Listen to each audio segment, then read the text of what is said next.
The new Porsche Panamera is an executive jet, in more ways than one. It's got enough thrust to raise eyebrows, but then there's the business class interior.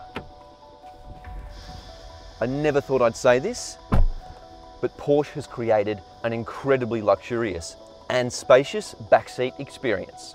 Not only are there adjustments for the backrests, for sliding the bottoms of the seats, you can also heat the seats, you can cool the seats, and the best bit, there's even a massage function.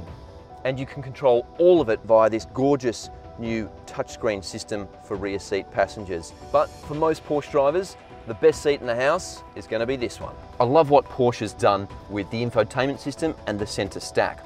There's a huge 12-inch flat screen here to touchscreen, or you've got these beautiful shortcut controls here.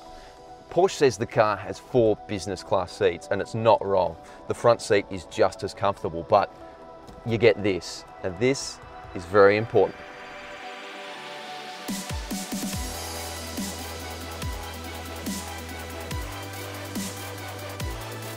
Now, being a super duper luxury car, this vehicle has some very advanced suspension technology, which means you can cruise around in super soft mode, or you can turn this little dial here to super hardcore mode, and it gets very stiff and very fast.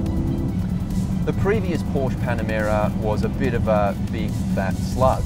Now, this one is similar in a lot of ways. It's pretty big, it's pretty fat, it's about the same weight, but Porsche has put some amazing suspension doodads and techno wizardry in here, and it makes the car feel so much smaller and more agile. It almost shrinks around you, and it really is an enjoyable car to drive fast.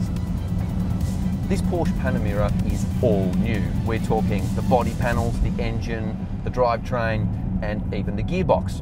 This one has an 8-speed PDK. That's a Porsche double coupling something. I'm not very good at German. But basically, it's a twin clutch gearbox. That means it flicks through the gears really quick. You can use the paddle shifters, you can use the gear stick, but either way, what it means is fast gear changes, but very smooth gear changes when you're cruising as well.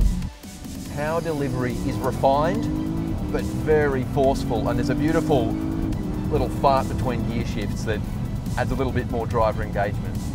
There's even a petrol V6 we drove yesterday. That's much smaller, that's 2.9 litres, but it still pumps out 324 kilowatts, and it still makes this car very, very rapid. The car does a pretty good job of insulating outside noise, but they are riding on huge 20-inch alloy wheels, and those fat tyres and very thin tyres are pretty tricky to dial all the sound out of, so you do get a little bit of tyre roar on the coarse chip surfaces. On rough country B roads, you feel literally every single bump and lump. But if the roads aren't too bad, you're not going to complain too much. Another thing with the Panamera, as with any Porsche, is the price. It's exceedingly expensive. And if you've seen it, it's not the prettiest looking car you'll ever come across. It has improved a whole lot over the previous model. That thing was ugly, but certainly it's not going to be to everyone's taste.